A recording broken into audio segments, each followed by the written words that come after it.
Good morning बच्चों आज की कक्षा में हम करेंगे national means cum merit scholarship का जो फॉर्म आपने फिल किया था उसको हम सॉल्व करेंगे आज की वीडियो में। और आज की वीडियो में हम साइंस करेंगे बच्चों। तो साइंस करेंगे। साइंस की इससे पहले मैं एक वीडियो बना चुका हूँ, आज दूसरी वीडियो बना रहा हूँ। तो उसमें देखते हैं हम साइंस करते हैं। तो ये साइंस की तीसरी वीडियो है बच्चों, सॉरी दूसरी वीडियो है ये साइंस की। तो इस पे चलते हैं। साइंस की दूसरी वीडियो है, तो इसमें देखिए हम क्या करेंगे। तो इससे पहले हम वीडियो में कर चुके हैं क्वेश्चन कुछ। तो 16-17 क्वेश्चन हम पिछली वीडियो में कर चुके हैं। तो आज की वीडियो में हम करेंगे इससे नेक्स्ट क्वेश्चन। यहाँ तक 16 तक कर लिए थे, 17 से शुरू कर देते हैं आज। तो 17th क्वेश्चन है जो, तो वो देखिए क्या कहता है आपको 17th क्वेश्चन। तो ये कहता है कि कांच की एक छड़ है और रेशम से रगड़ने पर कौन सा आवेश उस पर आ जाता है। तो कांच की छड़ को जब हम रेशम के कपड़े से रगड़ते हैं तो उसके ऊपर धन आवेश आता है बच्चों। तो ए आ जाएगा इसमें धन आवेश। फिर 18वां प्रश्न है, नेत्र का कौन सा भाग आने वाले प्रकाश को नियंत्रित करता है। तो ये आइरस होती है बच्चों, रेटिना परितारिका भी बोलते हैं, आइरस भी बोलते हैं, या इसे पुतली भी बोल देते हैं बच्चों। ठीक है। फिर उसके बाद 19वां प्रश्न देख लेते हैं। किसी वस्तु का प्रतिबिंब रेटिना पर, किसी भी वस्तु का प्रतिबिंब रेटिना यानी आँख के रेटिना पर कितने सेकंड तक बना रहता है। तो वो बी भाग है बच्चों, 1/16 सेकंड तक, यानी 1 सेकंड के 16वें भाग तक वो रह सकता है, इतनी देर वो रहता है। फिर 20वां प्रश्न है आपके पास सामान्य, 20वां प्रश्न है। ठीक है। सामान्य नेत्र द्वारा पढ़ने के लिए सर्वाधिक सुविधाजनक दूरी। तो हम किसी भी जैसे बुक पढ़ते हैं तो बुक अगर हमारी आंखों से 25 सेंटीमीटर दूरी पे होगी तो उसको हम आसानी से पढ़ सकते हैं। यदि उससे के पास होगी तो हमारी आंखों पे स्ट्रेस पड़ेगी, या दूर से भी स्ट्रेस पड़ती है। फिर उसके बाद है बच्चों को 21 पे प्रश्न है, 21वां प्रश्न है। देखिए क्या कहता है ये, कि ब्रेल पद्धति में डैश बिंदुकृत पैटर्न होते हैं और प्रत्येक अक्षर के लिए बिंदुओं का ऊर्ध्वाधर पंक्ति के डैश कक्षों में व्यवस्थित किया जाता है। तो ये आपके पास प्रश्न है बच्चों, ये बी भाग आ जाएगा। इसमें क्या आएगा, बी भाग आएगा। तो इसमें देखिए बच्चों, जो हमने 21वां प्रश्न किया है तो उसमें आंसर ए आएगा। ठीक है, तो ये आप ठीक कर लीजिएगा, ए इसका ऑप्शन है। क्या है बच्चों, ए ऑप्शन आएगा इसमें। ठीक है, बी नहीं आएगा। फिर उसके बाद है आपके पास नेक्स्ट क्वेश्चन, चलते हैं 22 पे। 22वां प्रश्न है, एक अंतरिक्ष यात्री चंद्रमा की सतह पर खड़े होकर एक गेंद को ऊपर की ओर फेंकता है, तो गेंद पर क्या प्रभाव होगा। तो ये कहता है कि गेंद सीधे उसी बिंदु पर आ जाएगी जहां से छोड़ी गई, अंतरिक्ष में ही अटक जाएगी, सी में है ऊपर जाएगी और वापस चंद्रमा की सतह पर आ जाएगी। फिर है ऊपर जाती रहेगी और कभी वापस नहीं आएगी। तो चंद्रमा की सतह पे वो ऊपर जाएगी लेकिन वो कुछ समय के बाद आ जाएगी, यानी धीरे धीरे आएगी वो, क्योंकि चंद्रमा पे उसका वजन तो होगा लेकिन कम होगा। फिर 23वां प्रश्न है आपके पास, मिलान करने हैं बच्चों 23वें प्रश्न में। तो मिलान करने में क्या कहता है ये, कि पृथ्वी नीला ग्रह है। पृथ्वी कैसा ग्रह है बच्चों, नीला ग्रह है, क्योंकि पृथ्वी के ऊपर पानी होता है। और मंगल को हम लाल ग्रह कहते हैं और शनि जो है पीला ग्रह है। तो इसमें देखिए एक के साथ 3 है, 2 के साथ 1 है, तो ये ए पार्ट आ जाएगा इसका आंसर। ठीक है, और 3 के साथ 2 है। तो इस प्रकार से ये प्रश्न हो जाएगा। फिर उसके बाद 24वां प्रश्न हम देख लेते हैं। तो 24वें प्रश्न में ये क्या कहता है कि निम्न में से, 24वां प्रश्न है ये, निम्न में से कौन सा पदार्थ लेंस के लिए प्रयुक्त नहीं किया जा सकता।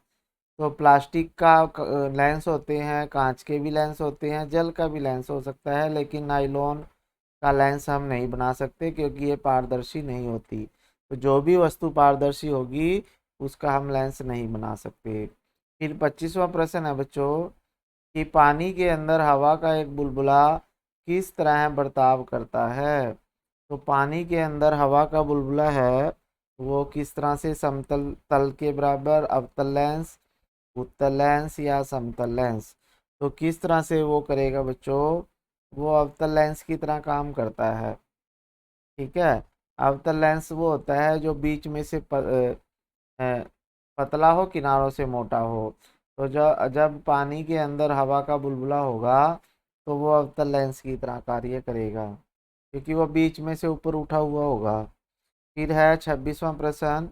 तो 26वें प्रश्न में कहता है एक लड़की झूला झूल रही है, तो उसके पास एक और लड़की आकर बैठ जाती है, तो झूले की आवर्त काल क्या होगा। यानी जब झूले पे वजन ज़्यादा बढ़ गया तो उसमें झूले के ऊपर क्या असर पड़ेगा बच्चों, तो उसका आवर्तकाल जो है वो घट जाएगा। क्या हो जाएगा, घट जाएगा। बी पार्ट इसका आंसर आ जाएगा। फिर उसके बाद हम नेक्स्ट क्वेश्चन पे चलते हैं, 27वें पे। तो ये 27वां प्रश्न ये कहता है कि किसी माध्यम में ध्वनि का वेग सर्वाधिक अधिक होगा। किस में ध्वनि का वेग सबसे ज़्यादा होता है बच्चों, तो ठोस में सबसे ज़्यादा होता है ध्वनि का वेग, गैस में सबसे कम होता है, द्रव में थोड़ा ज़्यादा होता है और ठोस में सबसे ज़्यादा होता है। निर्वात में तो ध्वनि चलती ही नहीं। फिर 28वां प्रश्न है बच्चों कि कांच की छड़ को रेशम से रगड़ने पर कौन सा आवेश उत्पन्न होता है। कांच की छड़ को अगर हम रेशम से रगड़ेंगे बच्चों धन आवेश आ जाएगा। तो ये प्रश्न पहले भी आया था और दोबारा से आ गया है। फिर देखिए 29वां प्रश्न में क्या कहता है ये कहता है कि नीचे दिखाए गए विद्युत परिपथ में कौन कौन से बल्ब दीप्त अवस्था में होंगे जब कुंजी ऑफ स्थिति में हो। कुंजी होती है बच्चों ये, यानी जब हमने यहाँ से स्विच ऑफ कर दिया, ठीक है, तो इसमें कौन कौन से बल्ब दीप्त होंगे। तो इसमें देखिए जब ये कुंजी बंद है ना, यानी ऑफ है, तो ये दो बल्ब आर और एस तो दोनों इसके साथ जुड़ ही रहे हैं ना, तो आर एस इसमें रहेंगे। तो सी इसका ऑप्शन में आ जाएगा आंसर, आर और एस दोनों जले होंगे। कौन कौन से, आर और एस, क्योंकि इन दोनों का तो यहाँ से कनेक्शन कट गया ना, इसलिए बंद रहेंगे पी और क्यू। ठीक है, फिर उसके बाद है क्वेश्चन बच्चों, अगला क्वेश्चन पे चलते हैं। ऊपर है 32वां क्वेश्चन है ये तो नीचे है जैसे। ठीक है, तो इसमें देखिए 30वां प्रश्न है। ये कहता है कि भारत में प्रयोग की जाने वाले फ़ारेनहाइट स्केल का परिसार कितना होता है। तो परिसर कितना होता है, तो इसमें देखिए आपके पास, तो ये है 94 डिग्री फ़ारेनहाइट से 108 डिग्री फ़ारेनहाइट तक का परिसर प्रयोग करते हैं भारत में। और ये थर्मामीटर के ऊपर होता है, जो डॉक्टर टेम्परेचर देखता है ना, तो ये 94 से लेकर 108 तक होता है बच्चों। फिर उसके बाद 31वां प्रश्न देखिए बच्चों। 31वां प्रश्न क्या कहता है कि विद्युत बल्ब की ऊष्मा का स्थानांतरण किस विधि द्वारा होता है। तो विद्युत बल्ब से जो ऊष्मा निकलती है, गर्मी निकलती है, तो वो विकिरण द्वारा आगे जाती है बच्चों, हमारे तक विकिरण से आती है। विद्युत बल्ब की ऊष्मा का स्थानांतरण किस विधि द्वारा होता है। तो ये विकिरण से होना चाहिए, लेकिन संवहन के द्वारा भी इसको बोला गया है, लेकिन विकिरण से ही कहूँगा मैं तो फिर उसके बाद है आपके पास 32वां प्रश्न। 32वां प्रश्न में देखिए बच्चों क्या कहते हैं कि निम्न में से किसका उपयोग समय मापन में किया जा सकता है। सूर्य के प्रकाश से भी समय को मापा जाता था पहले, बहते हुए जल, हवा और वर्षा। तो किससे हम समय माप सकते हैं बच्चों। निम्न में से किसका उपयोग समय मापन में किया जा सकता है, किसका उपयोग। तो सूर्य के प्रकाश का उपयोग हम कर सकते हैं समय के मापने में। ठीक है, सूर्य के प्रकाश में। फिर है 33वां प्रश्न है बच्चों, देखिए राम को रहीम के घर पहुंचने में 10 मिनट का समय लगता है। कितना लगता है बच्चों, 10 मिनट का समय लगता है 33वें प्रश्न में। और वहीं रहीम को राम के घर पहुंचने में 15 मिनट का समय लगता है। तो इनमें से किसकी चाल अधिक है। तो राम को रहीम के घर 10 मिनट में पहुंच जाता है, और जो रहीम है वो राम के घर 15 मिनट में।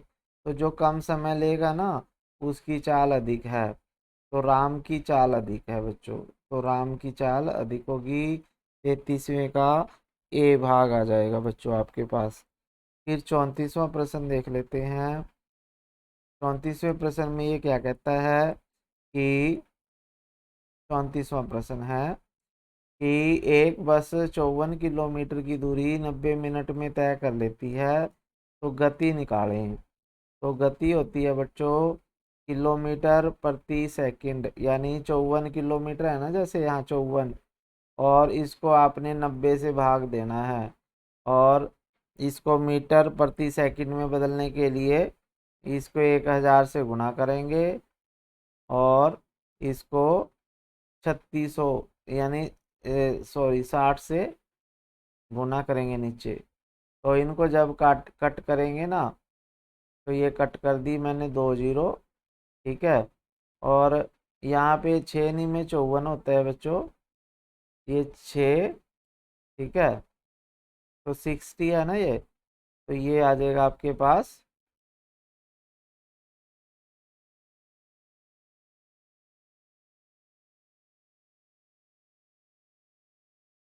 तो इसमें देखिए 34वें में जब हम इसको सॉल्व करेंगे, तो इसकी जब कटिंग होगी तो 0 से 0 कैंसिल हो जाएंगी दो, और 9 और गुना 6 नहीं में 54 होते हैं, 0 10 बच जाएगा यहाँ पे। तो 10 मीटर पर सेकंड आपका आंसर आ जाएगा 34वें प्रश्न में। फिर है 35वां प्रश्न। तो ये लास्ट प्रश्न है इस वीडियो का, उसके बाद हम नेक्स्ट वीडियो में करेंगे। 35वें प्रश्न में ये कहता है कि निम्नलिखित में कौन सा कथन सही है। जो लेंस किनारों से की अपेक्षा बीच में से पतले होते हैं उन्हें उत्तल लेंस कहते हैं। तो जो बीच में से पतला होता है ना बच्चों उसे अवतल कहते हैं, तो ये तो गलत है। तो ये कह रहा है जो सही है वो बताएं। उत्तल लेंस की प्रकाश की किरणों को अपसारित कर देता है। तो उत्तल लेंस प्रकाश की किरणों को अभिसारित करता है, लेकिन ये कह रहा है अपसारित करता है, तो गलत कह रहा है। अवतल लेंस द्वारा बने प्रतिबिंब हमेशा आभासी सीधे प्रतिबिंब होते हैं और छोटे साइज के होते हैं। फिर इंद्रधनुष से प्राप्त वर्ण कम लाल, पीला, नारंगी, जामुनी, नीला, बैरंग होता है। ठीक है, बैनी, आह, पीनाला आता है बच्चों, तो ये भी गलत है। और ये आपका सी पार्ट है जो वो सही है इसमें। ठीक है, तो आपका 35वें का जो है सी है आपका सही। तो आज की वीडियो में बच्चों इतना ही है, आशा है आपको समझ में आया होगा। इसके बाद हम नेक्स्ट वीडियो में मिलेंगे अगले क्वेश्चंस के साथ। तो इसमें एक एसएस आती है बच्चों, साइंस आती है और मैथ आता है। तो ये सारी वीडियो मैं कराऊंगा आपको, सारा सिलेबस करा दूंगा, लेकिन आप चैनल पे बने रहें। अगर आप चैनल पे नए हैं, चैनल सब्सक्राइब नहीं किया तो कर लीजिए बच्चों। ठीक है, और अपने दोस्तों को भी ज़रूर भेजें ताकि वो भी इसका फ़ायदा उठा सकें। ठीक है, थैंक यू, जय हिंद बच्चों।